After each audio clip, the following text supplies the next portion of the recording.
Bonjour, bienvenue à l'émission Regard sur l'itinérance. Mon nom est France Labelle, je suis directrice générale et cofondatrice du Refuge des jeunes de Montréal, qui est un accueil d'urgence pour de jeunes hommes sans abri et en difficulté. Alors aujourd'hui, nous allons parler de la crise des surdoses qui sévit un peu partout au Canada, au Québec et touche de plein fouet les personnes en situation d'itinérance. Nous allons aborder les constats, de tristes constats, mais aussi les pistes d'intervention et d'action avec deux organismes et leurs directions respectives. Alors, j'ai deux invités pour vous aujourd'hui, donc Julien Montreuil, qui est directeur de l'Anonyme, et Andréane Désilet, qui est directrice de la maison Benoît Labre. Alors là, j'ai pas dit directrice générale, directeur général, mais c'est pas mal ça. Vous allez voir que ces deux personnes-là formidables gèrent pas mal large. Alors donc, je vous retrouve tout de suite.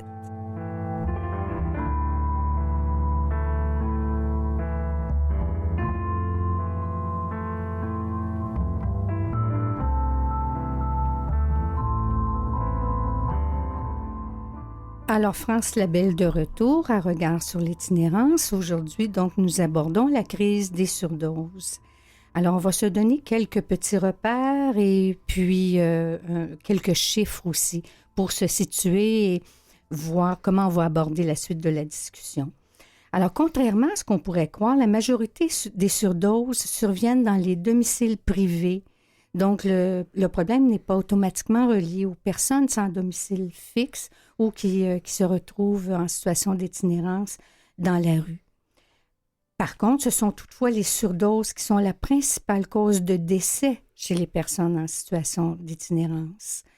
La Direction régionale de la santé publique de Montréal recensait 48 décès au sein de cette population, donc de août 2020 à 2023, mais c'est probablement sous-représenté parce que tous les décès ne sont pas nécessairement monitorés ou on n'en connaît pas nécessairement toujours la cause.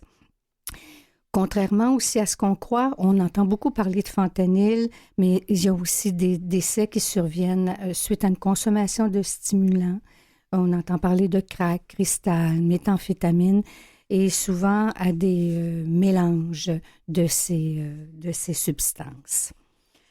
Alors donc, triste constat, quand on regarde les couvertures, les titres des journaux, c'est assez spectaculaire, dévastateur, accablant même. Mais je le redis, on va essayer de voir comment on peut intervenir, prévenir, agir. Ça, c'est très, très important. Alors, donc, on va souvent entendre parler d'héroïne, de ses dérivés, donc des substances qui agissent sur le système nerveux central en engourdissant le cerveau, on pourrait dire comme ça, simplement, et en ralentissant le corps. Vous entendez souvent parler d'opioïdes, des médicaments qui ont été très, très largement prescrits, qui le sont encore, donc notamment aux États-Unis. Donc, on parle de dilodide, par exemple, d'oxycodone, d'hydromorphine, d'héroïne, différentes appellations pour parler d'héroïne, d'opioïdes ou de ses dérivés. On entend aussi beaucoup parler du fameux fentanyl, le fentanyl qui tue, qui a des propriétés analgésiques beaucoup plus puissantes que l'héroïne. Des fois, on entend 40 fois plus puissant, 10 fois, 100 fois, peu importe, on sait que c'est extrêmement puissant et on entend parfois parler de carfentanyl encore plus puissant que le fentanyl. Aussi, la question des stimulants. Alors, le stimulant, c'est le contraire. Donc, les stimulants augmentent l'activité du système nerveux. Donc, on va parler de personnes qui sont agitées, stimulées, excitées, accélérées. On va parler d'amphétamine, cocaïne, méthamphétamine, crack, donc le dérivé de cocaïne. Et là encore, donc, c'est des substances qui peuvent être mélangées avec les opioïdes. Évidemment, tout ça entraîne son lot de risques, parce qu'on va en parler tantôt, les substances sont beaucoup moins fiables. Il y a beaucoup de substances de synthèse, donc confectionnées en laboratoire avec des mélanges inconnus, évidemment pour augmenter les profits du crime organisé, de telle sorte que les personnes qui consomment des substances vendues dans la rue, par exemple, ne peuvent pas être certains à 100% de la qualité, même s'ils font affaire avec le même dealer. Donc, des risques d'arythmie cardiaque dans les stimulants, des risques d'arrêt cardiaque qui peuvent survenir après une crise d'épilepsie, par exemple. Si on s'en va voir du côté de l'héroïne, du fentanyl, grand risque d'arrêt respiratoire. Alors, évidemment, c'est pas tout le monde qui consomme, qui vont faire des surdoses, qui vont en mourir, mais au fil des ans, beaucoup d'intervenants vont parler d'une crise accentuée depuis la pandémie, avec les problèmes d'approvisionnement de ces substances-là. Alors, on ne voudra pas trop se lancer dans les méandres et les contenus, la subtilité là, de la fabrication, mais c'est quand même important de voir comment on peut prévenir. Puis, à la fin de notre entretien, on y reviendra. Quelques chiffres au Canada, janvier à juin 23, 3 970 surdoses pour une moyenne de 22 par jour. Les hommes sont surreprésentés. 138 hommes et 38 femmes ont perdu la vie quand on connaît là, la source, évidemment. Donc, je l'ai évoqué, donc les mélanges sont souvent impliqués dans les décès. Et les personnes utilisatrices sont touchées, mais aussi leur entourage, la famille, les proches, les amis, donc sont aussi touchés par cette aggravation qui survient là, au fil des années. Pour les gens, ça peut peut-être être difficile à comprendre. Comment ça se fait qu'avec les risques, on peut en mourir, on ne sait pas ce qu'on consomme? Comment ça se fait qu'on continue? Donc, ça n'a pas de bon sens. Hein? Le commun des mortels pourrait se dire ça. Mais c'est vrai que ça peut être difficile à comprendre, mais comment ça se fait? Mais il ne faut pas oublier que ce sont des substances très addictives. Moi qui travaille auprès des jeunes, donc une grande partie des jeunes qui sont accueillis au refuge consomment de plus en plus du cristal, méthamphétamine, fentanyl. Et donc, ils vont me dire, moi, au début, c'est le fun. Le crack, le cristal, j'ai un buzz, c'est le fun. Mais rapidement, c'est plus le fun. C'est plus le fun. Puis, ils en ont besoin. Ça crée une dépendance.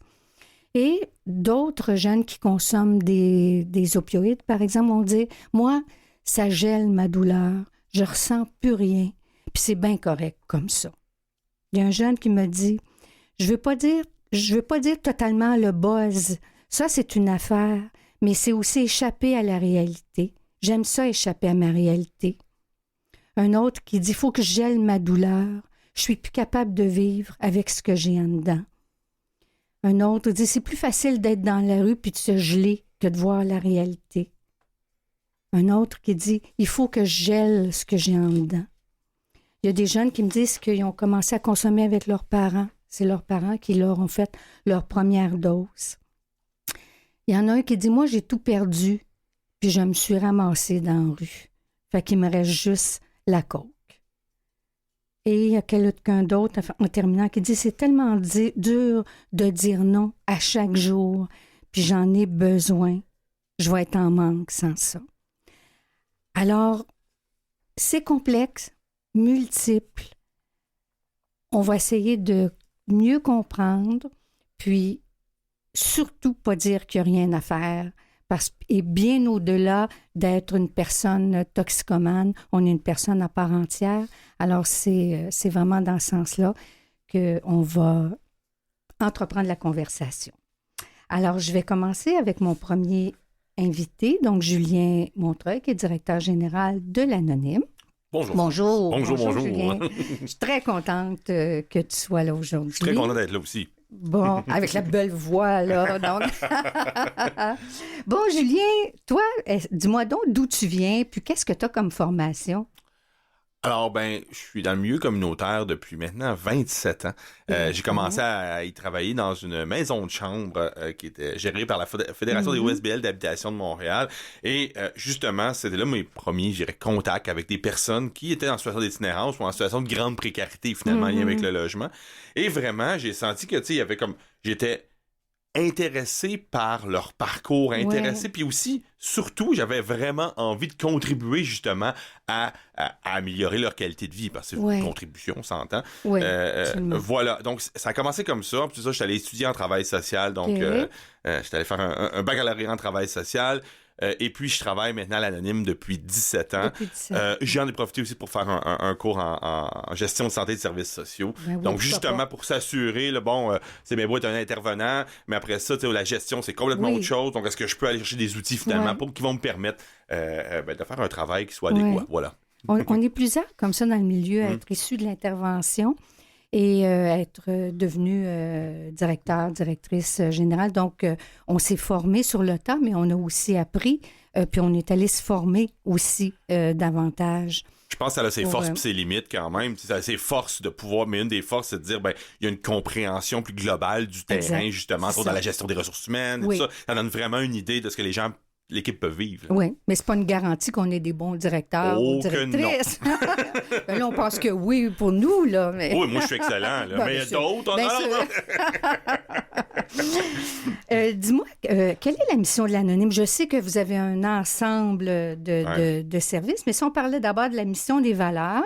Oui, la mission globale, donc on parle de prévention des infections transmissibles sexuellement par le sang, promotion des comportements sécuritaires et des relations égalitaires. Ça veut dire bien des choses, mais c'est quand même assez large comme mission. Toujours dans une approche de réduction des méfaits. Donc vraiment, c'est l'approche qui chapeaute nos actions. Vraiment une approche très pragmatique, très, très étapiste, je dirais, et aussi très proche des personnes. Vraiment en considérant les personnes, en considérant leur agentivité. Pour nous, c'est quelque chose qui est super important. Donc, se dire, les personnes... on va travailler avec elles pour qu'elles soient bien informées des choix, des conséquences positives et négatives des choix qu'elles vont faire. Et ensuite, elles vont faire leur choix et nous, on va les accompagner, peu importe le choix qu'elles vont faire. C'est vraiment ça l'idée.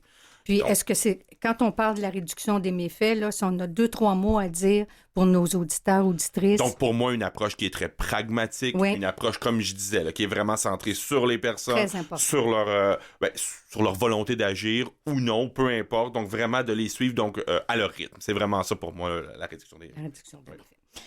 Si on fait un petit effet entonnoir, là, quels sont vos principaux services qui concernent plus spécifiquement des populations marginalisées ou en situation d'itinérance? L'Anonyme a 4 programmes, puis je dirais qu'il y en a comme 2 là, qui particulièrement, je dirais même 3 particulièrement qui travaillent, où il y a des actions liées aux personnes en situation d'itinérance. Donc, on a un programme de sécurité urbaine où on travaille au niveau de la cohabitation sociale. Donc, on a vraiment des équipes sur le terrain qui font le lien entre les personnes, je dirais, les personnes domiciliées et les personnes non domiciliées. Je vais dire ça comme ça. Donc, vraiment, bien sûr, avec un biais très favorable vis-à-vis des personnes dans une situation de plus grande désaffiliation, mais quand même essayer de trouver finalement un partage égalitaire de l'espace public. On a aussi une maison de chambre, donc ça c'est tout nouveau, là, ça fait maintenant un peu plus de 2 ans.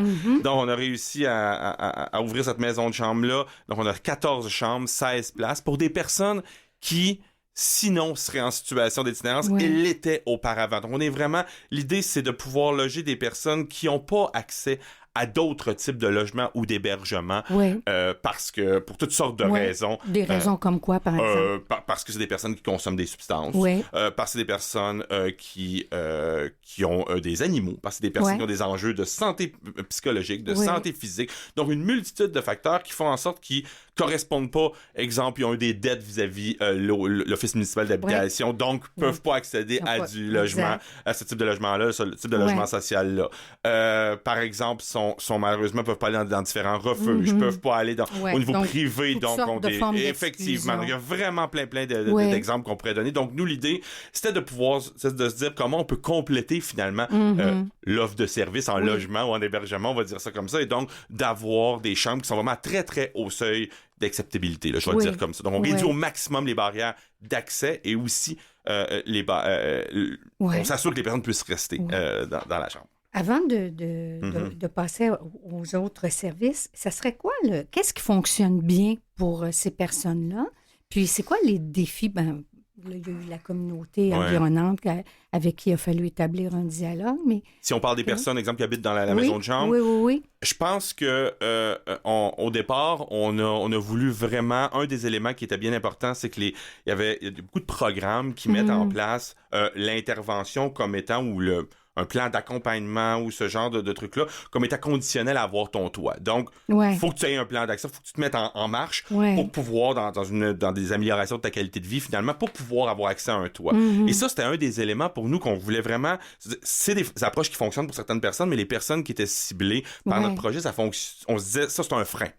Et donc, l'idée, c'était d'assurer une espèce de on se disait, on va être là, on va être dans la maison de chambre, on se disait 3 quarts de travail par semaine, 3 demi-journées par semaine. Puis on se disait, ça va être suffisant pour s'assurer d'une bonne gestion, de pas être dans l'intervention, de faire des références, mais sans plus de vraiment...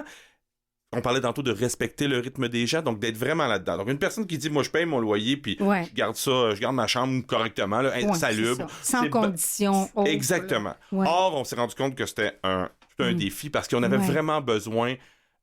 d'avoir cette présence-là auprès des personnes. Un, pour s'assurer d'une bonne gestion, d'une bonne cohabitation, et à l'intérieur, mais aussi autour. Du bâtiment. Donc ça, pour nous, c'était hyper important. Mais aussi les personnes, que le soutien soit pas obligatoire, mais qu'il soit disponible. Et on s'est rendu compte que, oui, on pensait qu'il serait disponible autrement, mais je pense que le fait d'avoir une équipe d'intervention de l'anonyme sur place, 7 jours sur 7, je pense que c'était hyper important pour s'assurer que, des fois, la personne... On n'oblige personne à entreprendre certaines démarches et tout ça, mais on s'assure que ça soit disponible et qu'on puisse répondre. Et voilà. Et que les gens se rendent compte que c'est possible. C'est clair pour les personnes, les locataires du 3629 Sainte-Catherine-Est, que c'est disponible pour elles. Voilà. Puis, avec les jeunes, nous, on intervient au niveau du logement social. Puis, on a réalisé aussi que c'était important d'avoir ce type de possibilité-là, mais sans obligation. Parce qu'on se disait, tu as droit d'avoir accès à un logement. Absolument. Et il ne faut pas sortir la condition que tu dois absolument faire ceci ou faire cela. Mais c'est fondamental, effectivement. Et c'est ça. Puis on constate aussi que les locataires ou les personnes qui sont en chambre, ils peuvent développer des liens entre eux et aussi avec les gens sur place. Alors ça peut être intéressant aussi. Tout à fait.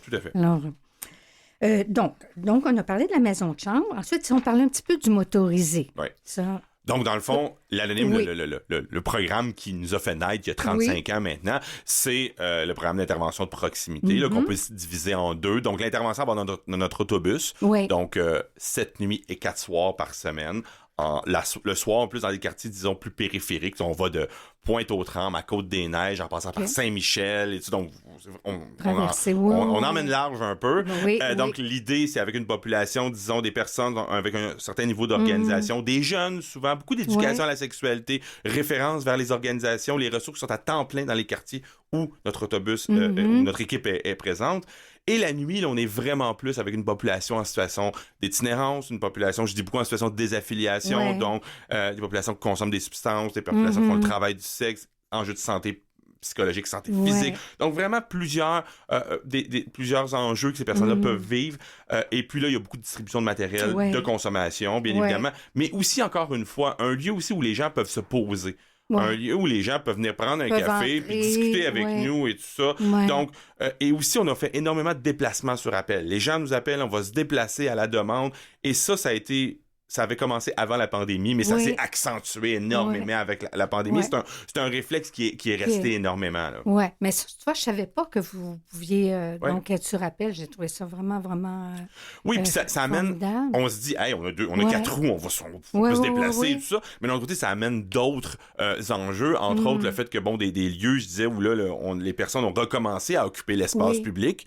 Les parcs dans les quartiers centraux, par exemple, ou d'autres endroits.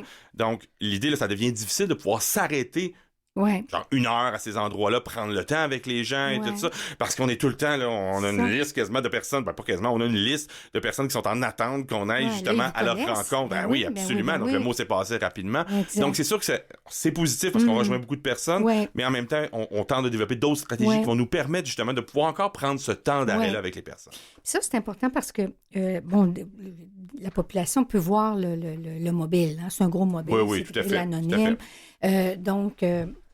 Mais on ne soupçonne pas tout ce qui se fait là-dedans, dans les rencontres, la prévention. Bon, la distribution de matériel, ça, c'est souvent un écueil, j'ai déjà entendu. Mais coudonc, là, vous incitez les gens à consommer, là, les pipes à cristal, les pipes à crack, les seringues. Qu'est-ce que c'est ça, cette affaire-là?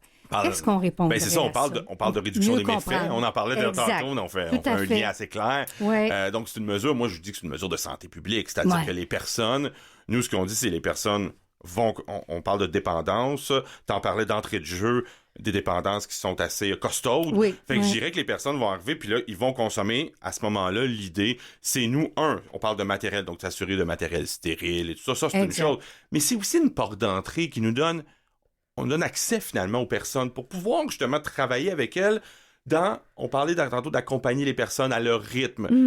Accompagner les personnes à leur rythme, c'est pas se croiser les bras puis d'attendre qu'ils nous fassent des demandes, mais c'est d'échanger, c'est de tendre des perches. Puis la personne, ensuite de ça, comme je disais quand je parlais tantôt d'agentivité, mais la personne va faire ses choix, puis on va être là pour cette personne-là, peu importe. Puis je pense que c'est de cette façon-là que les personnes vont travailler à améliorer leur qualité de vie. Moi, je pense que c'est vraiment de cette façon-là qu'on peut travailler avec les personnes, intervenir. Puis nos équipes, c'est vraiment dans cette philosophie-là qu'elles vont être avec les gens. Oui. Puis, bon, on fait de la prévention, vous vous occupez de la santé, il y a de l'éducation.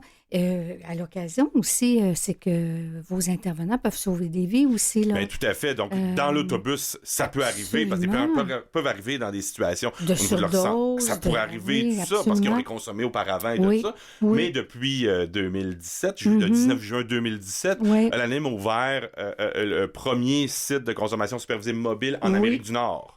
Donc, l'idée, c'est qu'on se déplace encore une fois de nuit, 7 nuits par semaine, mais aussi 4 jours maintenant par semaine depuis septembre dernier. Et l'idée, c'est d'aller à la rencontre de gens qui désirent consommer de manière sécuritaire, légale, et aussi dans un endroit qui est bien sûr salubre et tout ça. Donc, avec une équipe d'intervention qui est là. Et l'idée, nous, les gens arrivent, là, ce qu'on leur demande, c'est qu'est-ce que tu penses que tu viens consommer? Et qu'est-ce que tu as consommé dans les dernières 12 heures? C'est ça les questions qu'on demande, et c'est tout. Ensuite de ça, la personne consomme, et on est là si elle fait une surdose, si elle va pas bien, si peu importe, là, on va pouvoir être là.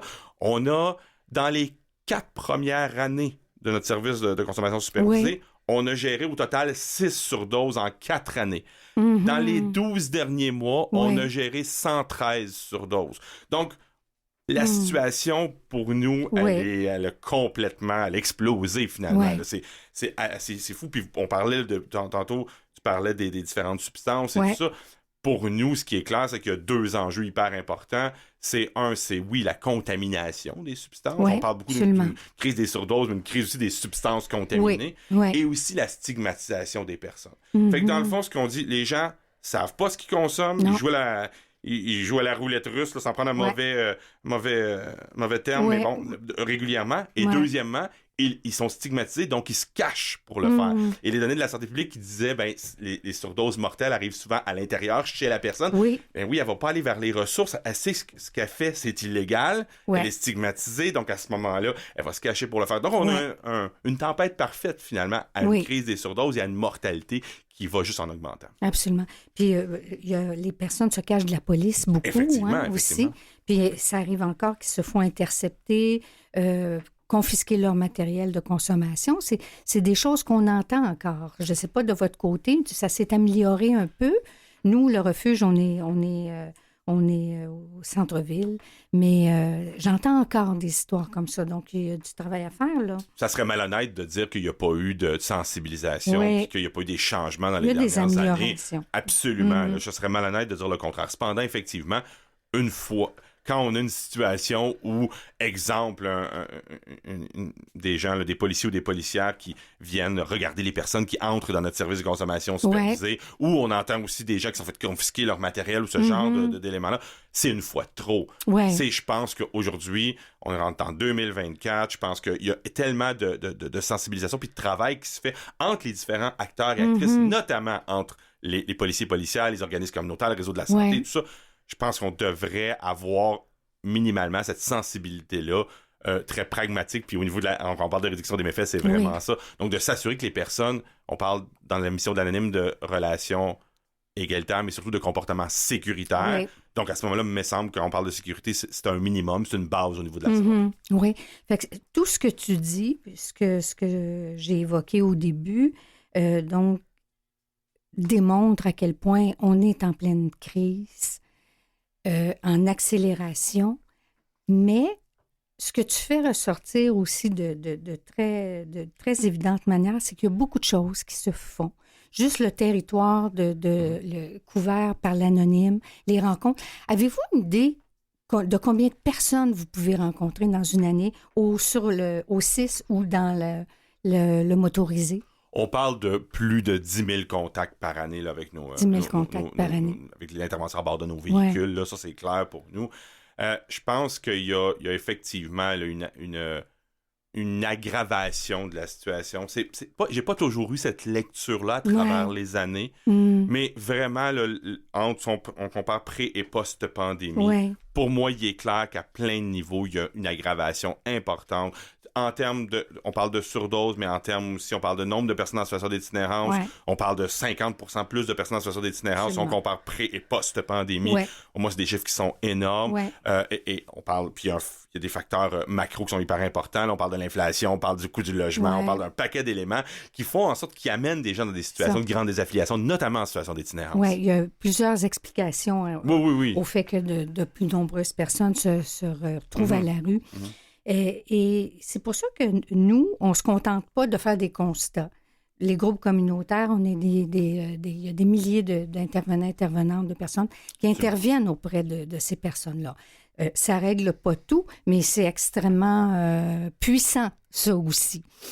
Alors, donc, on va prendre une petite pause, puis on va revenir avec notre deuxième invité, mais je te garde avec moi, Julien, parce que vers la fin là, de le prochain entretien, on va jaser ensemble encore. Je me sauve pas. À tout de suite, non.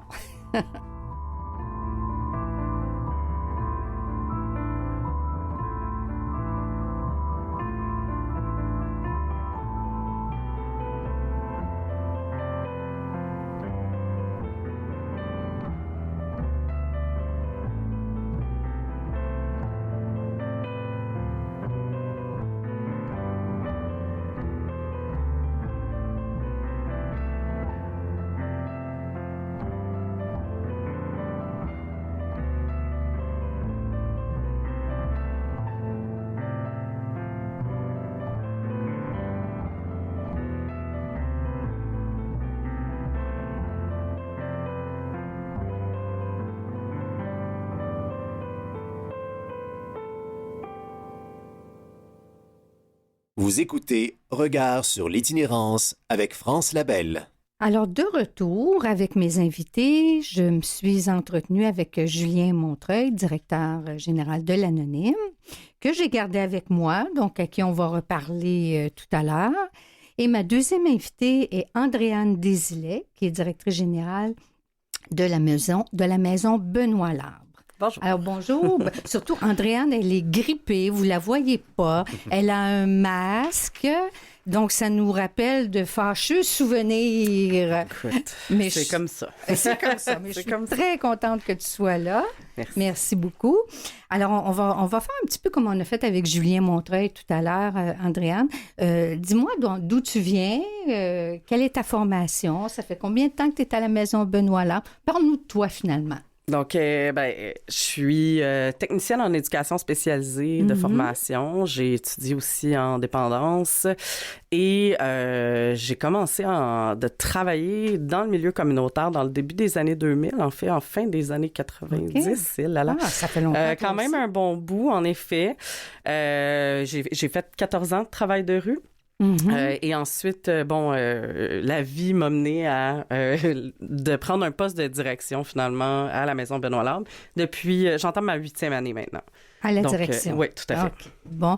Puis, parle-nous de la Maison Benoît Larbre. C'était peut-être un petit peu moins connu. Là, on en entend un peu plus parler. On va voir pourquoi on en entend plus parler. Ouais. Alors, quelle est la mission, les valeurs, puis les services aussi que vous offrez? Bien, un peu comme tantôt, Julien parlait de l'anonyme, oui. un mandat très large. La Maison Benoît Larbre a aussi un mandat très large, soit d'être un espace d'accueil pour les populations vulnérables. Point.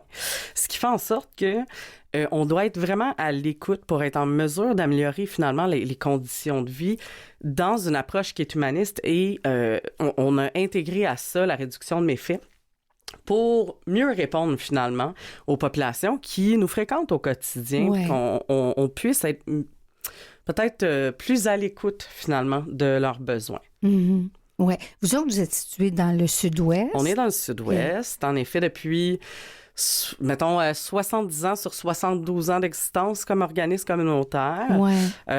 On est toujours été quand même très présent dans le sud-ouest, mais plus central, finalement, depuis les déménagements de nos locaux pour finalement, encore une fois, mieux desservir la population qui fréquente nos services. Ouais. Souvent, les gens croient que l'itinérance, que c'est seulement le centre-ville, puis on en entend beaucoup parler, là, pas nécessairement pour le meilleur, mais là aussi, l'anonyme, vous vous promenez, tu l'as dit tout à l'heure, Julien, dans plusieurs quartiers. Maintenant, on voit de l'itinérance dans le nord, des quartiers même qu'on ne pensait pas voir jamais des personnes à la rue.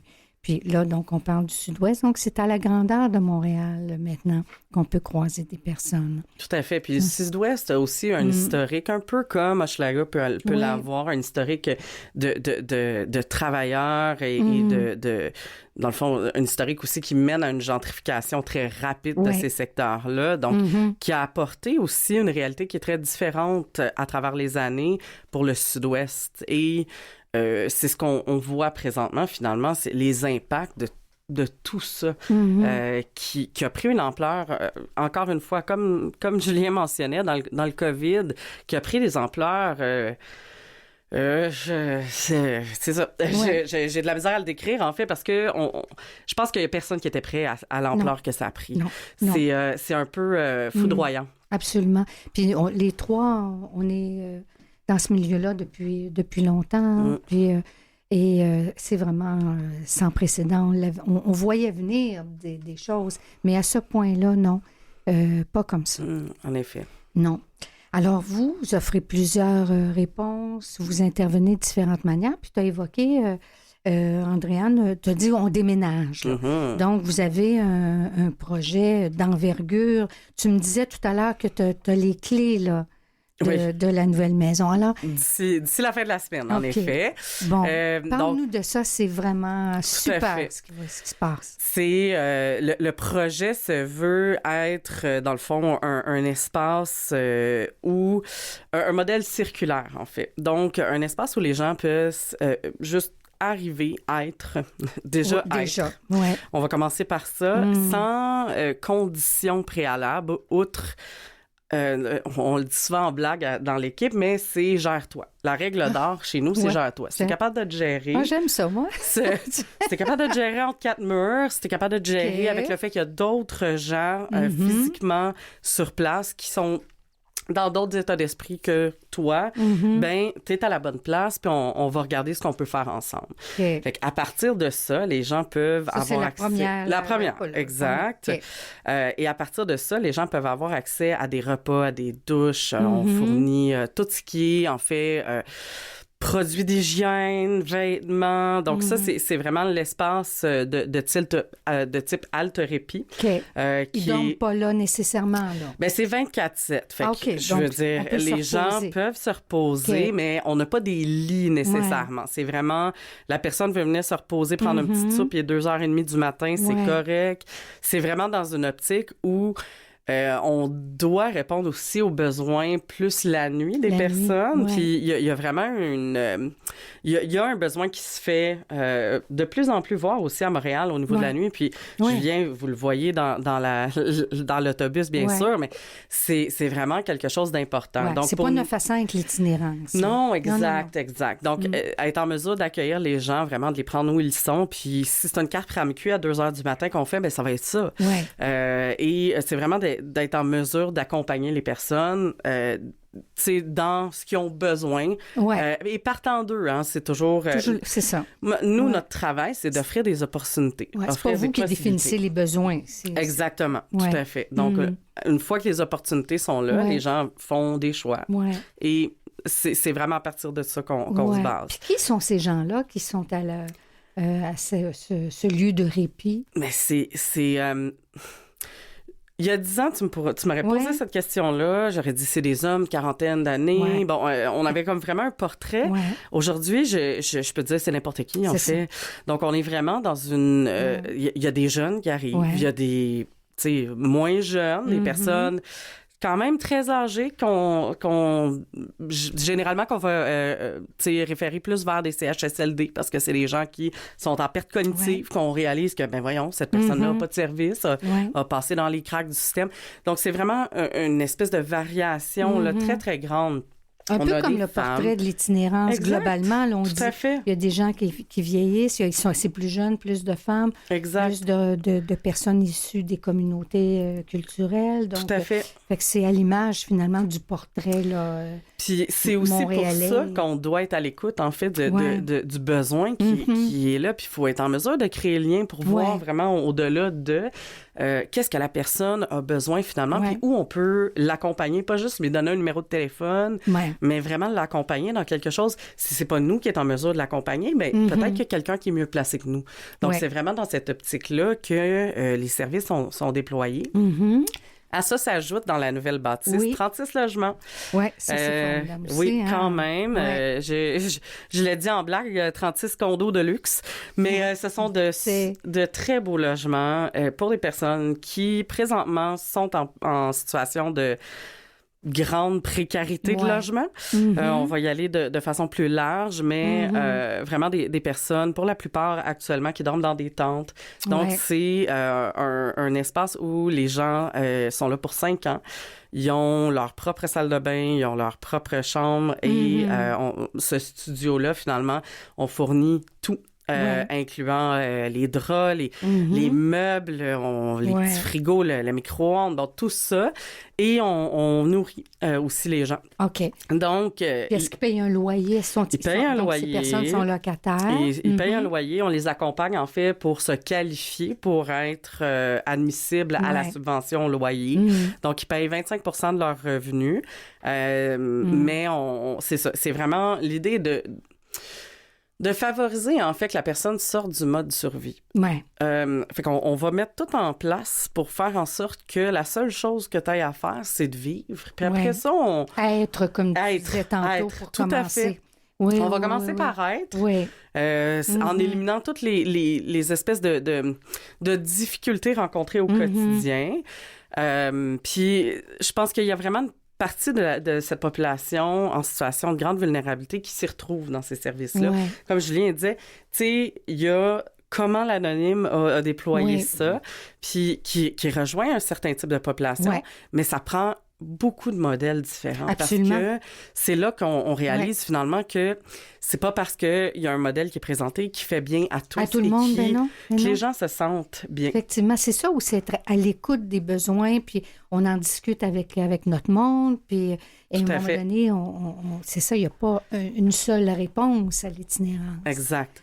Puis est-ce que ces personnes-là, donc c'est des personnes qui consomment, j'imagine certaines personnes doivent être aux prises avec des dépendances. En effet. solide aussi. En effet. C'est à peu près le tiers de nos résidents, là, présentement, qui consomment, tu sais, des fois occasionnellement, des fois pas occasionnellement, mais qui ont besoin aussi de soutien à ce niveau-là. Puis ça reste que la consommation est un frein important au logement. Au maintien en logement. Oui, tout à fait. Et même à l'accès maintenant en logement. C'est vrai. Parce que y a vraiment... Tu sais, on se bat pour avoir un logement. On doit passer... C'est un sales là, pitch, tout est un frein. Tu sais, une famille, un animal de compagnie. C'est ça, tout à fait. Pas de crédit, ton propriétaire. Tout est un frein au logement. C'est ça. Et il faut se vendre. Il faut se vendre comme locataire, tu sais. Oui. Donc, c'est vraiment... Nous, on tente finalement d'élaborer quelque chose qui va faire en sorte que les gens puissent se sentir bien chez eux. Et ils doivent, en effet, s'investir finalement dans un projet, mais un projet autodéterminé. Donc, la personne détermine des objectifs. Il y a un intervenant qui est associé et qui l'a, selon le besoin. Là. Vous aussi, donc, il y a une possibilité là, d'avoir quelqu'un sur place qui peut accompagner un petit peu comme Julien disait tout à l'heure dans leur maison de chambre. L'intervention se fait 24 heures sur 24, 7 jours semaine. Donc, il y a des intervenants sur place, mais le suivi individuel est vraiment... il y a une équipe qui font du suivi individuel. Et il y a aussi une autre équipe qui s'occupe du reste, on va dire, mais qui va les occuper. Dans le fond, le gros travail et de l'animation, on est vraiment plus dans du loisir, on est vraiment plus dans la gestion des chicanes de couloir. Médiation. Exactement, parce que... Tu sais, on est conscient aussi des dynamiques. On sait que des fois, il y a certaines... C'est pas tout le monde qui se gère. Tout à fait, exactement. Des journées où on se gère pas bien nous autres aussi. Là. Exactement. Ça peut nous arriver. Et aussi, une fois qu'on sort de la rue puis qu'on sort du mode de survie, mais qu'est-ce que je fais puis je suis qui, moi? Puis ça, c'est dur. Puis c'est vraiment un gros constat pour les gens. Donc, on a une équipe qui est dédiée vraiment à animer, mais aussi essayer de trouver un essence quelque part de joie, de plaisir. Puis qui suis-je en logement? Exactement. Moi, j'ai des gens qui me disent, moi, je fais du temps en logement. Là. Il est habitué à une routine de rue, va chercher ci, fait cela, va manger ici, revient. Tout le temps était défini par une situation de sans-domicile fixe. Tandis que là, il est dans son logement, il regarde 4 murs. Oui, puis je fais quoi de ma vie? Puis, tu sais, qu'est-ce que je fais maintenant? Donc, on a une équipe vraiment qui est dédiée à ça. Puis bon, après ça, il y a mille et une possibilités là aussi. Les gens peuvent faire des projets au niveau des brigades de propreté. Ils peuvent aller s'impliquer. Ils peuvent même travailler au sein de l'organisme. Donc, il y a vraiment... Tout à fait. Donc, on essaie de rendre le plus de possibilités, finalement, accessibles. Bon. Puis, parle-moi donc de ce que vous avez mis sur la sellette, votre fameux site de consommation assistée, qui va être un modèle, le premier là, dans le genre. Là. Donc... ça a été... c'est un peu compliqué, là. Parce que... On va essayer de le simplifier pour les gens, comme si c'était simple. Qu'est-ce qui nous a mis sur la sellette? En fait, je pense que le citoyen moyen a comme... Pendant la pandémie, il y a le pré-pandémie, puis il y a je me réveille, tout d'un coup, il y a une crise des surdoses dans laquelle j'ai pas pris conscience. Puis je pense que les médias ont aussi une part à jouer là, dans ce qui est mis de l'avant à ce niveau-là. Et dans le spectaculaire et l'apocalypse. Tout à fait. Et nous, pendant la pandémie, tu sais... Des surdoses, on en gérait une fois ou 2 ans. Et là, pendant la pandémie, c'était à tous les jours. C'était quelque chose de quotidien. Donc, nous, on devait agir mieux. Ça, c'était vraiment le point de départ de tout ça. C'est on doit mieux agir, autant pour les populations qui viennent chez nous que nos intervenants qui doivent mettre leur sécurité en jeu pour venir intervenir. Parce que là, c'est défoncer des portes d'une toilette. Donc, ça devient, à un moment donné, très risqué pour les intervenants. Donc, l'idée était vraiment de faire, 2 petits espaces de consommation supervisés. On parle d'inhalation, mais On parle aussi d'injection, on parle de prise, donc on va dire consommation supervisée. Différentes substances. Tout à fait. Que ce soit les opioïdes, que ce soit des... Exact. Okay. Et dans cet espace-là, il y a des intervenants qui sont là et qui peuvent administrer au besoin, finalement, puis accompagner la personne si ça se passe moins bien. C'est vraiment... C'est ce qui a pris une ampleur, mais bon... Oui, bien c'est ça, il y a beaucoup de conversations à avoir là-dessus, d'éducation, d'explication. C'est nouveau. Puis derrière les murs de nos organismes ou dans l'anonyme, dans le motorisé, tout ça, les gens ne le savent pas ce qui se passe. Mais tu parlais des intervenants, donc... maintenant, dans nos ressources, on fait de la réanimation, on administre le naloxone qui est l'antidote pour renverser temporairement les effets des opioïdes, par exemple. Alors, il y a toutes des équipes qui ne sont pas nécessairement infirmières qui interviennent. Alors, puis ça, je pense que c'est important que les gens le sachent, qu'on le dise. Puis là, on a 2 organismes, avec le refus.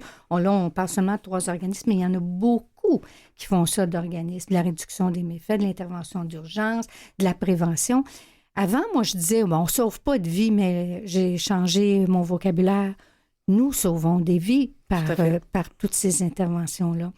Alors, donc, quand tu parles d'un volet de consommation supervisée, c'est aussi un volet très important de ça, là. Tout à fait. Puis, je pense qu'il faut s'adapter comme groupe communautaire. Tu sais, on doit écouter. C'est ça notre travail, hein? C'est d'écouter ce qui se passe, écouter ce que les gens ont besoin, puis dire, OK, comment moi je peux mieux agir? Exact. Comment je peux agir? Oui, exactement. Et c'est ce qu'on a fait.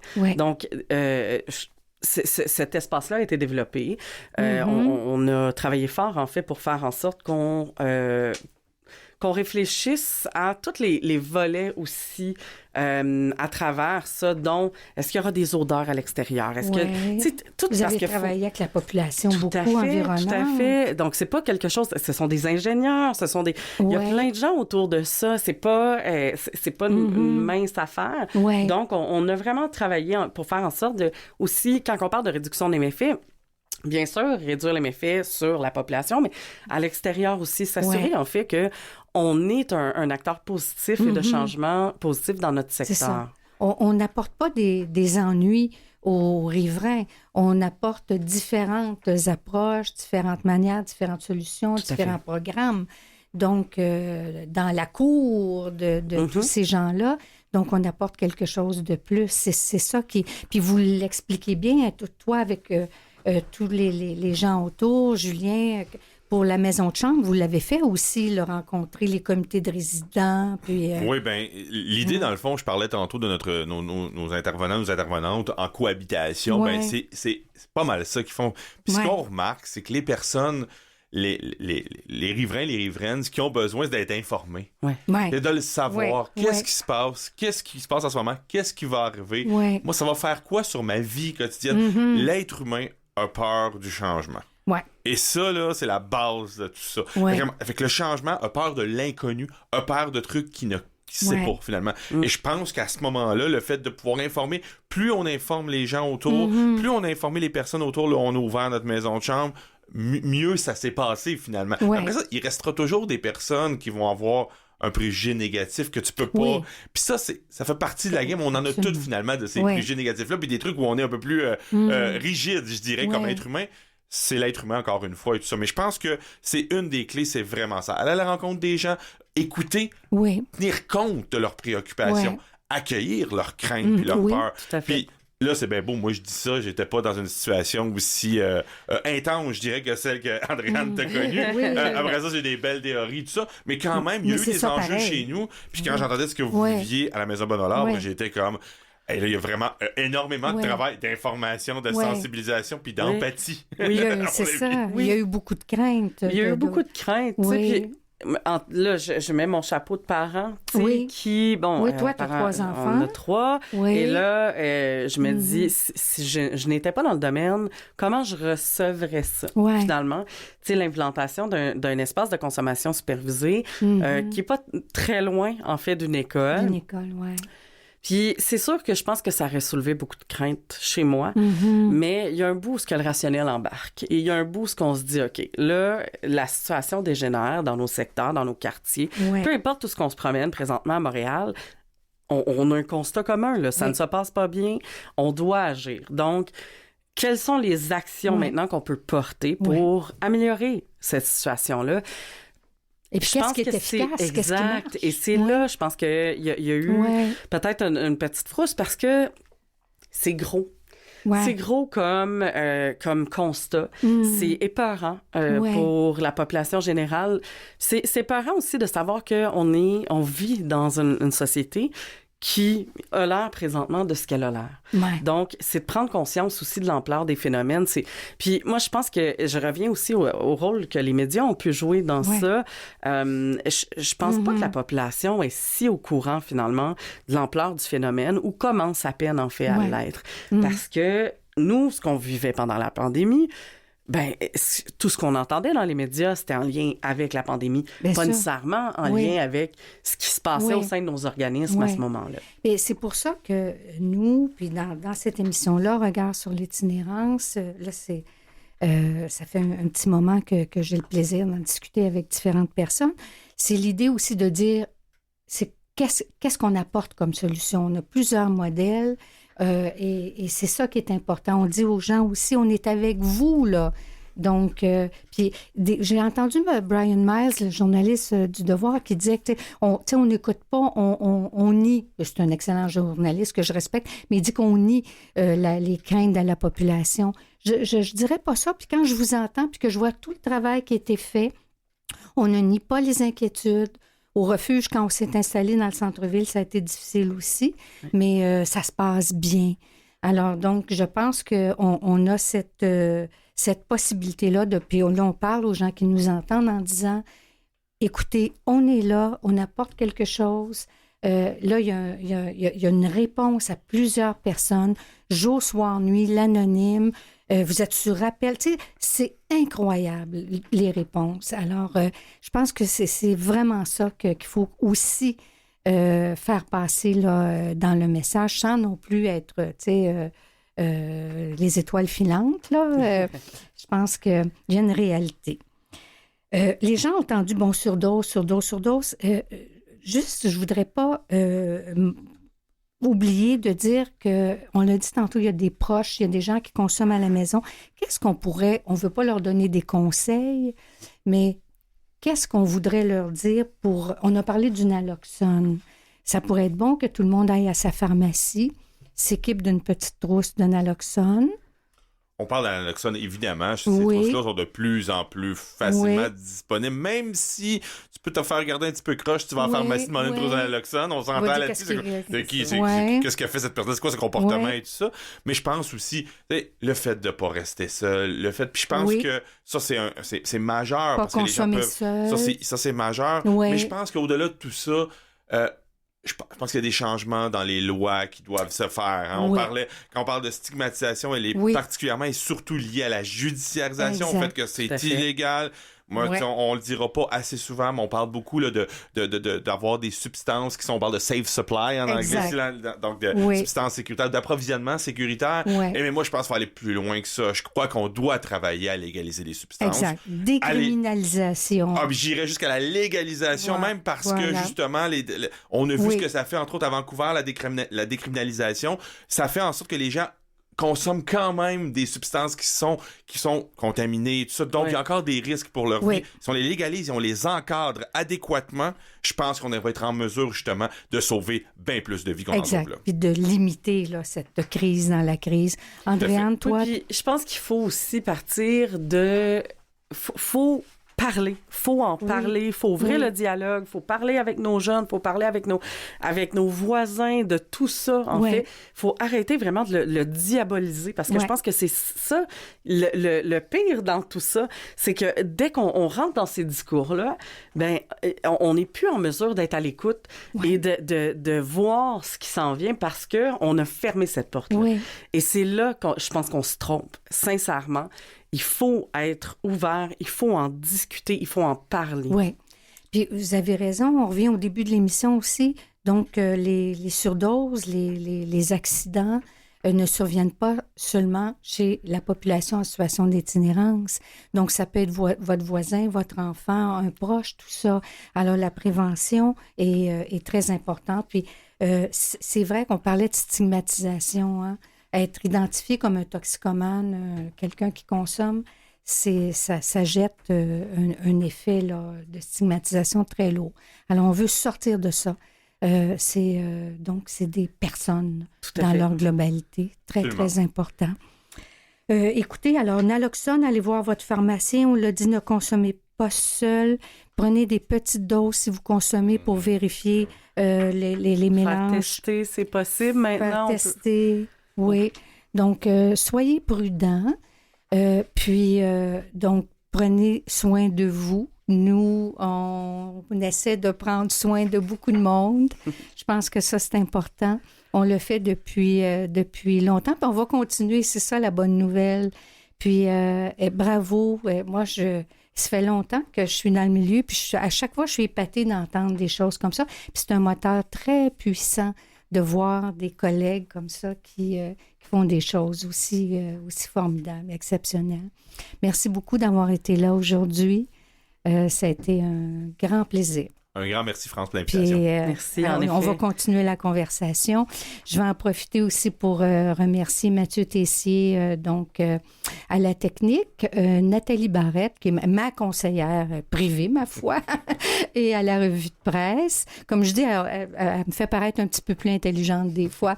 Et puis, Jean-Sébastien Laliberté, chef diffusion technique. Alors, merci tout le monde. La conversation continue et prenez soin de vous. Au revoir.